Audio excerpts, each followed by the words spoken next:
U.S. President Donald Trump praised his country's tariffs on China on Sunday as he prepared to return to Washington from New Jersey. Do you know what China's paying in tariffs right now? A lot, Trump told reporters in Morristown.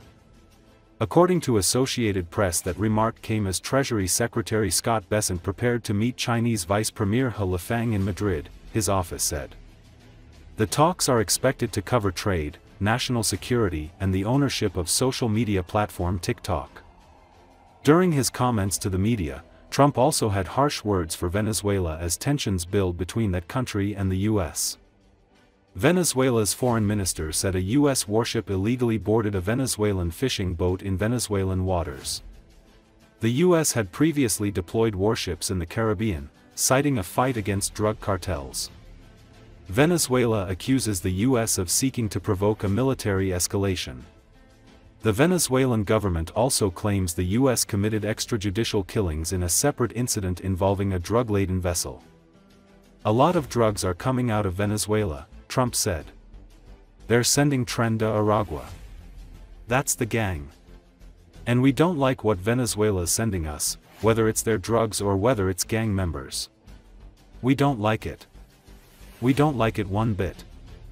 Trump also told journalists that European allies must strengthen sanctions against Russia to keep up with pressure from the U.S. over the ongoing conflict in Ukraine.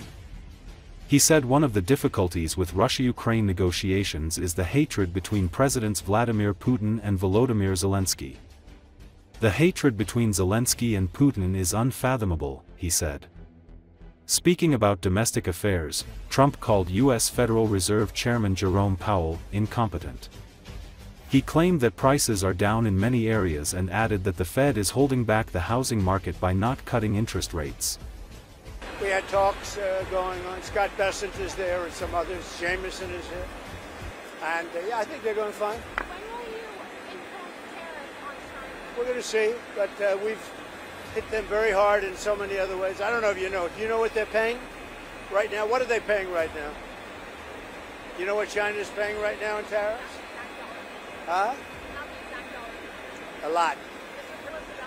A lot of drugs are coming out of Venezuela. A lot of Tren de Aragua they're trying to get out, but we're stopping them successfully at the border in Venezuela. We have a tremendous amount of security. They send a Tren de Aragua, that's the gang, probably the worst gang in the world, MS-13 them. I think they're probably considered worse. And we don't like what Venezuela is sending us, whether it's their drugs or whether it's their gang members. We don't like it. We don't like it one bit. Mr. President, do you anticipate more strikes on Venezuela's drug trade? Well, we'll see what happens. There's certainly not a lot of boats out there, I'll tell you, since the first strike and then to a lesser extent the second. We don't see any, we almost see no boats out there, which is fine as far as I'm concerned. There's been very little boat traffic. I can't imagine why. And just on that, do you think we will start doing strikes on mainland Venezuela? Oh, we'll see what happens. Look, Venezuela is sending us their gang members, their drug dealers, and drugs. It's not acceptable. We're with them. You know, they've been a great ally. A lot of people don't understand that about Qatar. But Qatar's been a great ally. They also lead a very difficult life because they're right in the middle of everything. So they have to be a little bit politically correct in their terms. But I will tell you, they've been a great ally for the United States, Qatar. He's incompetent. The Fed chairman's incompetent. Sure, I have three people that I like a lot. Any one of them would do a good job. Mr. President, one more on Venezuela. But I think you have a big cut. Because I don't think he can help but cutting. It's perfect for cutting.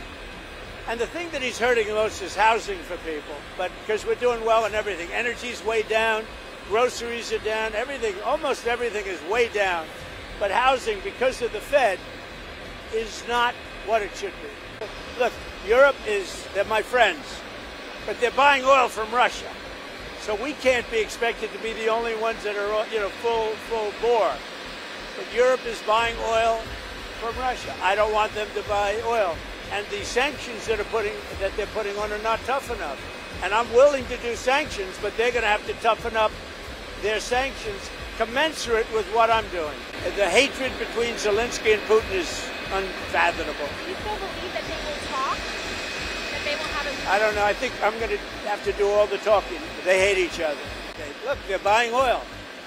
And they're buying it through a couple of countries that are selling it. So they're not buying it directly. Countries are buying oil from Russia and selling it into certain NATO countries. Not all, but certain very substantial NATO countries. That's not the deal. Okay? There'll be talks. Whether you call it a summit or just a get-together, it doesn't matter. But I'll probably have to get... They hate each other so much they almost can't talk. They're incapable of talking to each other. Thank you. As Russia has begun a massive regrouping, pulling in reinforcements from across its stagnating offensives to feed the fight for Pokrovsk, Ukraine struck a decisive blow. By launching a massive wave of coordinated strikes, the Ukrainian forces crippled 3 major command posts, eliminated dozens of high-ranking officers, completely beheading and halting the Russian offensive. Currently, Russian forces are undergoing a massive redeployment to reinforce and intensify the offensive towards Pokrovsk, while sacrificing several of their other offensives in the process, according to Euromaidan Press media outlet. Ukrainian intelligence, however, left no movement unnoticed and tracked almost every Russian convoy, from hacked traffic cameras in the Russian rear, partisans reporting on troop trains, to deep reconnaissance by drones. Ukraine followed enemy columns across roads and tree lines. Ukrainians stepped up their efforts by using one of the newest missiles in its arsenal to strike Russian command headquarters and behead all enemy efforts. The centerpiece of Ukraine's counter was a massive precision strike operation, with the first salvo slamming into the Topaz plant, once a Soviet electronics hub and now a command post for the Russian army. At least 5 Peklo jet-powered drone missiles were caught on multiple geolocated videos before detonating in near-simultaneous strikes. Flames engulfed several buildings, with further images showing smoke clouds rising above the site. Euromaidan Press says a second strike, smaller but just as targeted, destroyed the command hub of the 41st Russian Combined Arms Army within the Research Institute of Complex Automation, where Russia had been directing operations in the region. The Russian military was also engaged in the operation of anti-aircraft fire in central Donetsk. Finally, another wave of Ukrainian long-range drones hit the command post of the 20th Guards Motor Rifle Division inside an industrial zone, demolishing the nerve center of one of Russia's key forces attacking west of Donetsk. Euromaidan Press says these 3 strikes, occurring within minutes of each other, stunned Russian defenses, as eyewitnesses described anti-aircraft fire tracing the sky only after the missiles had already hit. The result on the Russian offensive is immediate. With key headquarters destroyed, the Russian chain of command has become fractured, and communications from army leaders to units on the ground has been disrupted. Many officers familiar with the battle plans have been killed, as similar cases in the past show that such strikes caused paralysis within Russian military strength. That's what happened. Nothing changed despite these attacks. Replacement officers need time to familiarize themselves with the battlefield and plan of attack, slowing decision-making and holding planned assaults. Overall, Ukraine's wave of strikes has effectively cut off the head of the Russian offensive at Pokrovsk by demolishing enemy headquarters, Euromaidan Press claims. Reportedly, senior Russian generals were killed, whose identities are being clarified, but even the disruption alone forces Russia into crisis mode.